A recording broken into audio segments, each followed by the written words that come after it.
भगवत गीता की शुरुआत राजा धृतराष्ट्र और उनके मंत्री संजय के बीच चले संवाद से हुई है।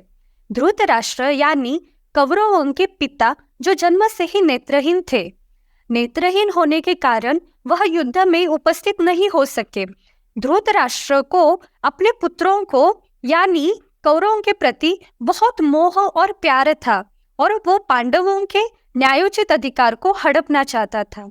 अपने भतीजों पांडव पुत्रों के प्रति उसने जो अन्याय किया था उसका उसे बोध था। धृतराष्ट्र को पता था उसने जो पांडवों के साथ किया वो अपराध है और इसलिए धृतराष्ट्र चिंतित था और अपने मंत्री संजय से कुरुक्षेत्र की युद्ध भूमि जहां युद्ध होने वाला था उन घटनाओं की जानकारी ले रहा था। पर धृतराष्ट्र संजय से ही क्यों जानकारी ले रहा था? संजय कौन था? संजय महाभारत के प्रख्यात रचयिता वेदव्यास का शिष्य था।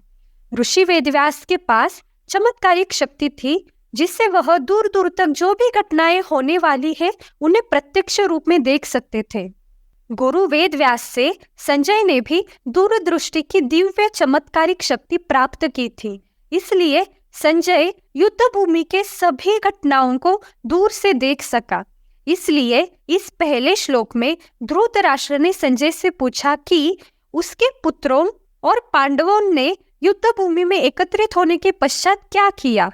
धृतराष्ट्र को पता था कि कुरुक्षेत्र पवित्र भूमि है और कुरुक्षेत्र स्वर्ग के देवताओं की तपोभूमि है।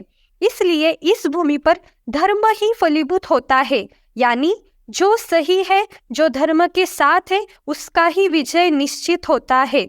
इसलिए धृतराष्ट्र चिंतित होकर संजय से सब जानकारी ले रहा था, क्योंकि धृतराष्ट्र को पता था उन्होंने पांडवों के साथ बहुत अन्याय किया है। इसलिए वह चिंतित था और संजय से वह बातचीत कर रहा था।